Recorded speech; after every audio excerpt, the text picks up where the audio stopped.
Welcome hunters to the Monster Hunter World, the board game tutorial.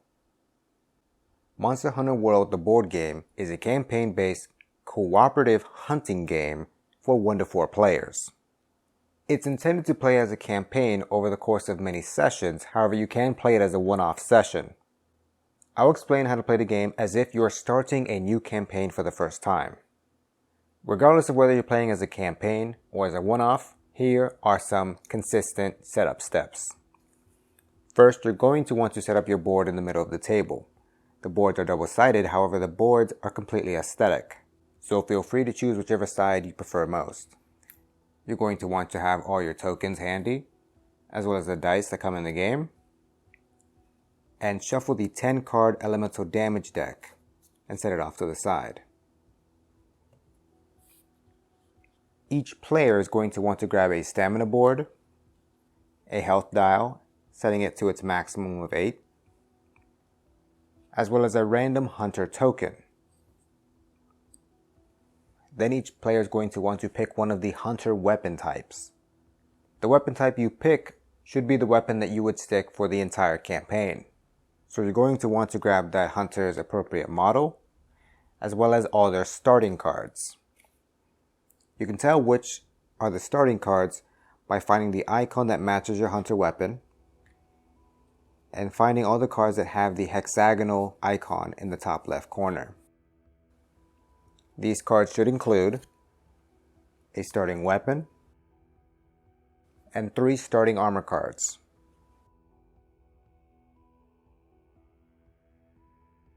The bulk of your starting cards will be your 20-card attack deck, which will be shuffled and placed in its appropriate spot in the top left of your stamina board. Some weapons are more complicated and have some extra cards and rule cards describing any specific setup or rules for that weapon. So keep those in mind and have them handy if you've chosen such a weapon. You should look at your weapon, for it will tell you which damage cards to find and shuffle together to create your damage deck. So I'll find those, shuffle them together, and put them in the appropriate spot to the top right of my stamina board. The Palico cards should be shuffled and 2 should be dealt to each player. Each player will then look at them, select one to keep, and putting the other back in the box. Palicos offer strong once per game abilities to the hunters that you can activate during your turn, and once you do, you simply flip the card face down to know that you've activated and it can't be activated again. After selecting your Palico, you should make note of whether or not that Palico requires a Palico token. If it does, have a token handy if you need it. If it doesn't, then you don't need a token. Regardless, you can place your Palico in the bottom left of your stamina board. Each hunter will also grab a character sheet and write down some initial information, and keep this close by, as this will keep track of all the materials that they find during their campaign. If you're not playing a campaign, then you do not need this inventory sheet. Once every hunter has grabbed their appropriate cards, each hunter will then draw 5 cards from their attack deck. You're now ready to select which monster you would like to hunt. If you're starting a brand new campaign, then the first monster you must hunt must either be the Great Jagras if you're starting a campaign in the Ancient Forest, or Barroth if you're starting a campaign in the Wildspire Wastes. After selecting your monster, you'll go to its appropriate entry in its designated quest book and pick from one of the quest options available. If this is your first time fighting this monster, you must do the assigned quests before attempting the investigation quests. So if you're starting a campaign, that means you must pick the assigned quest for Barroth or Great Jagras. You'll then look at the map for that specific quest, gather your terrain tokens, and recreate the map diagram shown here, placing the monster on its appropriate space and making sure that all the terrain tiles are on the appropriate spots. The spots here at the bottom are the possible locations that the hunters can start on. Simply take your hunter model and decide with your team where you'd like to start. But we're not ready to fight the monster just yet. First, you need to see what the time limit is for the quest you've chosen. Then we'll grab all the time cards and separate them by the icon in the lower right. The blue icon are all the basic time cards. Take those cards, shuffle them, and draw a number of them equal to the time limit for the quest you've chosen. Take that deck, shuffle it, and place it somewhere within reach. The rest of the blue cards can be set back in the box, and the red cards can be set off to the side for now. Before we fight our monster, we're going to need to find our monster, so we're going to need to get all the tracking tokens and place them face down within reach. We then look at the quest that we've chosen and see where the assigned starting point is. That number will show you which entry to read in the following pages. We then turn to the relevant entry and start reading the text from top to bottom. This will give information like flavor text, as well as any important information that we need to jot down on our character sheet, such as potions we've gained or monster parts we've found. At the bottom of each entry will give us a few options in green boxes. The hunters can decide together which option to select, and the rewards you get for selecting those options, as well as which entry to turn to next. Depending on the options you pick, it may require you to discard time cards from the time deck, which means that once you fight the monster, you'll have less time to fight it, or you may gain and lose track tokens. If you gain them, simply take a token and set it off to the side in a gained pile. Don't reveal them just yet. If you lose them, naturally you take them away from your gain pile, still unrevealed. Your choices may also cause you to shuffle in the red time cards we've set aside. So you'll continue to read entries and make a note of the consequences of those choices, until eventually your choices tell you that you've found the monster. Once you've found the monster, you can reveal your track tokens, add the number up, and compare it to the scout fly level of the quest you're currently on. And depending on how much you have, it'll tell you how to create the monster's behavior deck. The monster's behavior deck is comprised of 13 cards. However, 3 of them will have the scout fly icon in the top left corner that looks like a footprint. Depending on your scout fly level, it'll tell you which of those cards to specifically shuffle in to create an 11 card behavior deck. The other 2 cards can be put back in the box. After we've shuffled our monster's behavior deck and set it off to the side, we find the appropriate monster physiology card for the quest we're on, and we take the monster's health dial and adjust it to the number on that physiology card. Now that our monster is set up, our board is set up, and our hunters are set up, we are finally ready to fight our monster. The actual fight between the monster will consist mainly of 2 phases. First, the monster will perform a behavior, then the hunters will take their turns until it is time for the monster to act again. When it's the monster's turn, you'll take the top card from the monster's behavior deck and look at the information. The first icon we'll see determines which hunter is the monster's target. This red symbol signifies that the closest hunter will be the target, whereas this eye symbol denotes the farthest hunter will be the target. If there's a tie between 2 hunters, the hunter with the higher threat, as denoted under hunter token, will be the tiebreaker. So that hunter will be the target for the entirety of this behavior, unless the hunter faints during the behavior action, after which the monster will find a new target following the same parameters. If the behavior card shows movement first, it means that the monster will move before attacking.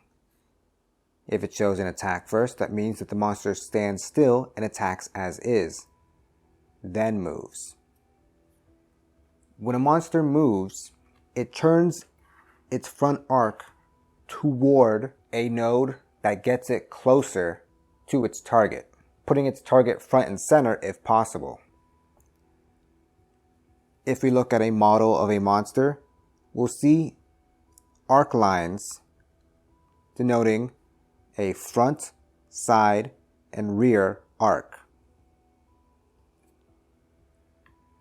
Each time a monster is designated to move, before and after its move, it will turn to face an adjacent node that gets it closer to its target. So for example, this monster is trying to target our hunting horn here in the bottom right. it can't directly point at a node that leads it straight to its target, so we must instead pick one of the two nodes that gets it closer. Regardless of which one we pick, we'll move it and then try and get it to point again towards its hunting horn target here. Now it has a straight shot to our hunter, and so it'll move one node again.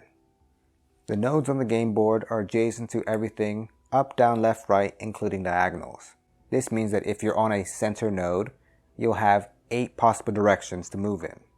If a monster moves onto a hunter's node, that hunter is then moved into one of the 3 nodes in that monster's front arc. Just remember that the monster will continue to turn and move towards you. If you're pushed into a wall, then you simply pick one of the 2 nodes along the edge of the board. If our movement icon tells us to move away from its target, we still follow the same rules of where the monster points towards, but instead of moving toward our target, we move so that there is a greater distance between the monster and the hunter. The movement icon can also move our monster left and right. Still, we point our monster towards whomever its target is, and then we move it left or right. When performing a monster's attack, we have a few icons here to make note of. First, here in the top right, we'll see the arcs that are affected by this attack. Here, the red icons show us which arcs are affected. In this card, it specifically says our front, and the monster's front are the 3 nodes in its front arc. If a node is split by a monster's arc line, it means that it's in 2 arcs at the same time. This node is in its front arc, as well as being in its side arc. So in this example, our hunting horn hunter is affected by the attack, but our dual blades hunter is not. If the dual blade hunter was in this node, they would also be affected by the attack. If the icon was instead a target like this, then it's specifically targeting its target and not an arc.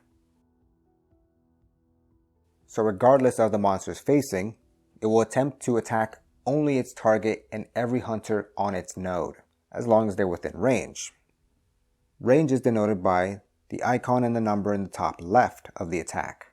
Here, this attack affects everyone within 2 nodes in the front arc. So here, Barroth will definitely hit the hunting horn as it's only 1 node away. If Barroth was in this position, we would still be in range as this is 1, 2 adjacent nodes from our monster. And our dual blade hunter would also be affected as it is 1, 2 nodes away and in the front arc. The third icon is this icon on the bottom left of the attack. This is the dodge value. If we look at our attack cards, we'll see that in the top right there is an agility value on all of our cards. When we're trying to dodge a monster's attack, we'll need to put a card of equal or more value to the dodge value face down on our stamina board. So here I could put a card with an agility rating of 2 or more face down on my stamina board, or I could put multiple cards to add up to the attack's dodge value, with each card I put face down in this way taking up a single slot on my board. You should be careful of putting too many cards on your board, as you only have 5 slots, and the more you fill it up with cards in this way, the less you have to dodge future attacks or to perform your own attacks when it's your turn. If you choose to dodge the monster's attack, you simply place the card face down on your stamina board in the leftmost spot, and then you are allowed to move up to the number of spaces as the combined total of the agility value of the cards you used. Here I used 2, so the hunting horn is able to move up to 1 or 2 adjacent nodes. Or they could choose not to move at all. The number that we see in the middle of the attack is the damage that the attack does. If a hunter takes an attack at full force, they will adjust their health dial by that value. However, they can reduce that damage by adding up their armor value and subtracting it from the damage and taking the difference.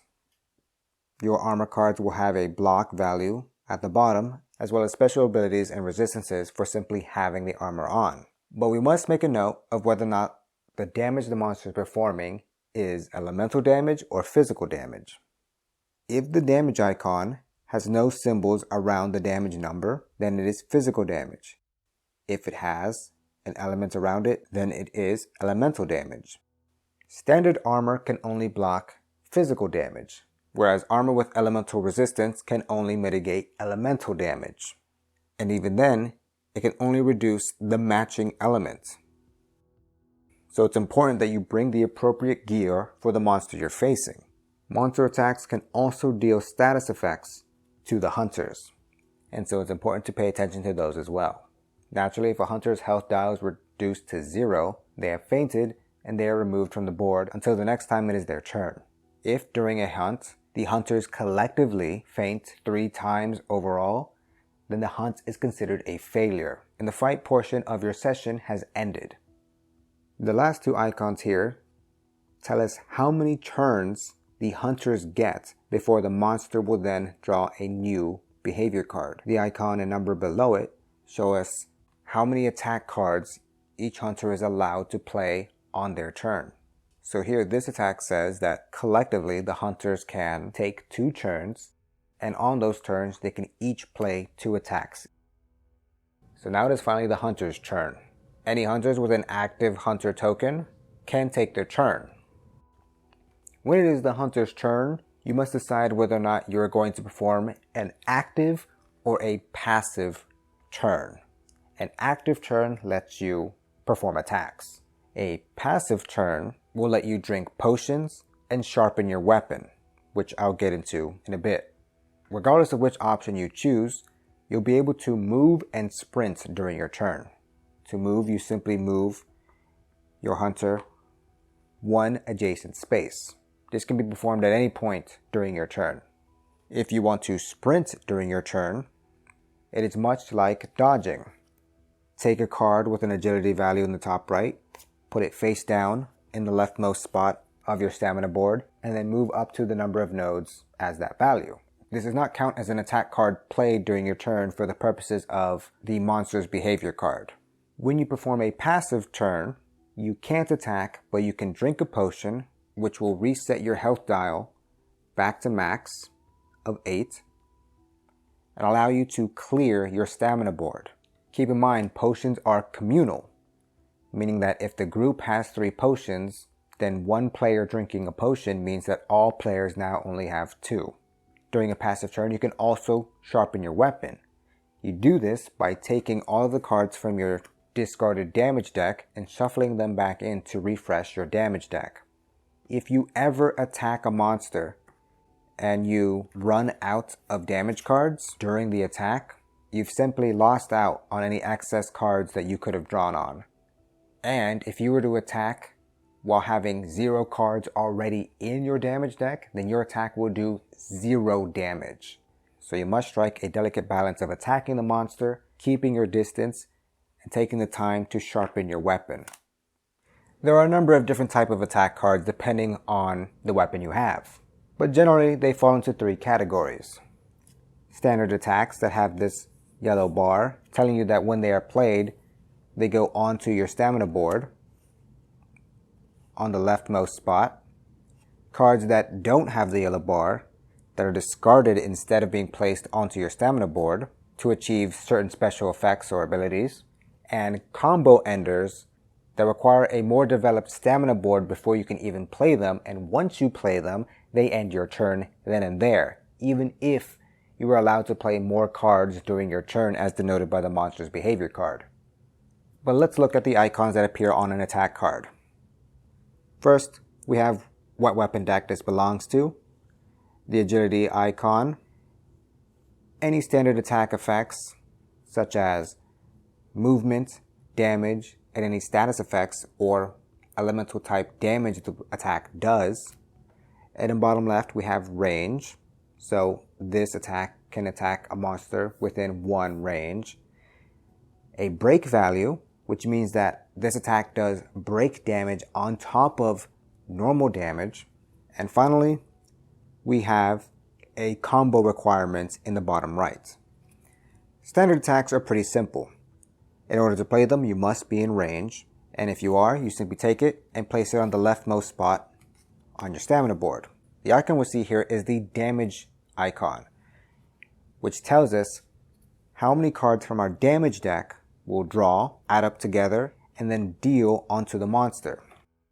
It's also important to note which arc you're in when doing damage to the monster, because we'll look at our monster's physiology card and see the appropriate arc to see if there's any armor, break value, or special effects that happen once that part is broken. So here, our Dual Blades hunter can decide that they want to attack the side arc, and here there are 2 parts that exist on this arc. After they've made their choice, they'll draw cards from their damage deck and add up the numbers together. Then we'll reduce that number by the armor of the part they're attacking. Here, both of these parts have no armor, so 2 is reduced by 0, and then we'll adjust the monster's health dial appropriately. If you ever attack a part whose armor would reduce your damage to 0, you would instead always at least do 1 damage, and the drawn damage cards will be put to a discard pile to the right of the damage deck. Our attack card here had a break value as well, which means we'll take that number of break tokens and put it in the appropriate box of the part we attacked. That part is a break value of 2, so the next time that part is hit with another attack that does break damage, we'll put the appropriate number of tokens there, and if the number of tokens equal to or exceed the value of the number here, we'll then take those tokens off and replace it with a red break icon, telling us that that part has been broken off. This is important because some parts do special things when they're broken, but if you're playing in a campaign, this is especially important as parts broken off of the monster means more resources for all the hunters involved. The combo number in the bottom right means that is how many cards must be face up on your stamina board before you are allowed to play this card. The cards face up don't have to have been played in the same turn. It can be over the course of a number of turns. It's just that when you play this card, before you play it, that number of face up cards must already be on your stamina board. Some attack cards deal status damage or elemental damage. If they do, you'll take the matching icon and place it into this box in the bottom left of the monster's physiology card. Then you'll compare the number of tokens that exist here to the monster's resistance levels. If it is 1 star, that means that that token will take effect when there is 1 token there. If there's 2, it means it only takes effect once there are 2 tokens there. If there is an X, it means that it is immune to that element or status effect, and so no tokens of that matching type may be placed into that box. If you manage to do elemental damage to a monster after you resolve your attack, you'll then take the top card of the elemental damage deck, draw it, and reduce the monster's health by the drawn value, regardless of armor. This is just additional damage that has happened after your attack. And once you trigger either the elemental damage or the status effect, you of course wipe away any of the matching tokens. When the elemental damage deck runs out of cards and you need to draw more, you automatically reshuffle it. Once a hunter's turn is over, they'll draw a card from the monster's time deck and read the text from top to bottom. This will usually always tell you to flip your hunter token face down, saying that you've acted and you cannot act again until all players around the table have acted. You will then usually be instructed to discard the rightmost card from your stamina board into a discard pile beside your attack deck. You'll be allowed to discard any cards from your hand that you do not want, and then you'll draw back up to 5 cards. If you ever run out of cards, your discard pile is automatically reshuffled to refresh your attack deck. Time cards may also have special effects shown on the bottom, which can help or hurt the hunters. If the deck runs out and you are required to draw another time card, then the hunt is over and you've run out of time. After you've finished resolving your time card, then it's either another hunter's turn who hasn't gone yet, or it's back to the monster's turn. After resolving the time card, and if all players around the board have their hunter token flipped face down, then they're all automatically refreshed face up. If you manage to reduce a monster's health to 0, then the monster is defeated and the hunters have succeeded in their quest. We'll take note of any parts that were broken and flip the physiology card to its backside. Then the players will roll a number of dice depending on the number of players. So each hunter will roll the dice and compare it to the reward table. Each hunter then has a choice to use the dice that they've rolled as the equivalent value on the table, or they can add dice values together to get different rewards on the table. And also keep in mind that if you broke any parts, you'll get more parts in addition to your rolls. This is important because you'll want to note everything your hunters have earned onto their character sheets, because you'll use these resources to craft new weapons and armor. In the core set, there are reference cards which show what weapons and armor your hunters can make. Although you should keep in mind that not every hunter can make weapons out of every monster. Here our dual blade and hunting horn hunters cannot make anything out of Barroth. But if we turn to the back, every hunter still has access to armor. And so they can choose to make the Barroth armor should they want to. So this is where the hunters move into the third phase of the game of resource management and gear crafting. They're allowed to exchange materials and armor, but they're not allowed to exchange weapons. When you craft new weapons, you'll simply have them available to you so that when you go onto a hunt in the future, you can choose which weapon to bring. The weapon that you bring will determine your damage deck as appropriate to the weapon, as well as tell you which cards to remove and add from your attack deck. When crafting weapons, you must craft or have the weapon to the left before being able to craft the weapons to the right of it. Armors don't need to be crafted in any order, and they can be crafted at will, so long as you have the materials. If you craft something, you naturally wipe away those materials from your character sheet, and you take the card and add it to your available pool of gear. After deciding what to do with your resources, you can then go on another quest. After defeating your initial monster in your campaign, Barroth or Great Jagras, the other monsters in your core set become available, and you can fight them freely. The first time you fight a new monster, you must do its assigned quest first, and then after successfully completing it, you are allowed to pick an investigation quest. You do not need to do a 2-star quest before doing a 3-star quest. You could choose to do the 3-star first. The star values are not comparative to each monster. For example, Barroth at 1 star is not the same as Diabolos at 1 star. It's simply saying that Barroth at 1 star is easier than Barroth at 2 star, which is easier than Barroth at 3 star. The campaign is supposed to take place over 25 days, each day being a quest taken on by the hunters. If you fail an assigned quest, you're allowed to retake it again without spending any extra time. If you choose to do a different quest, then that will count as a different day. It's important to note that you can only attempt investigation quests 4 times, meaning that if you decide to do 2 2-stars and then 2 3-stars, that is 4 attempts in total. And each subsequent time you perform an investigation quest, you must start at a different starting point. Turn to the appropriate entry and follow the tracking quest, as you have done before. And that's pretty much it.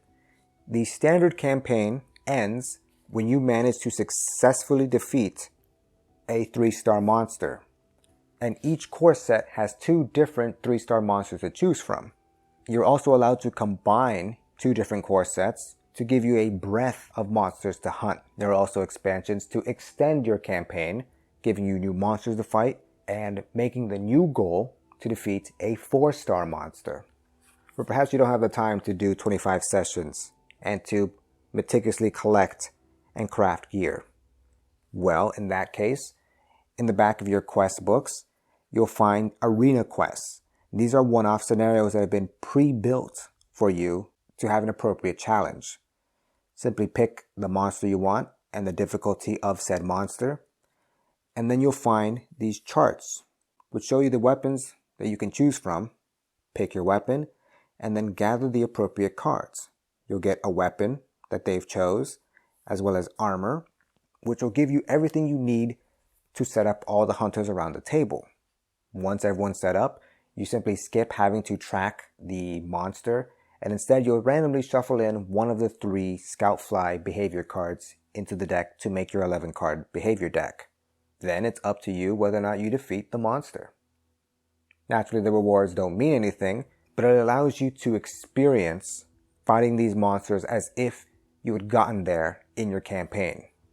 But that's all there is to Monster Hunter World, the board game. It's pretty straightforward.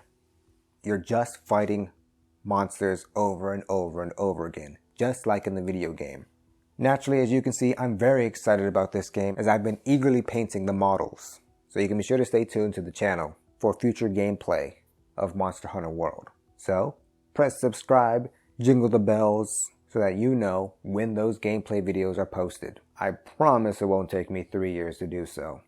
Let me know which monsters you're most excited to see me face, and what weapons were your favorite when you played the board game or the video game, as that'll let YouTube know that I'm good for business. But that's all for now. Thanks so much for watching.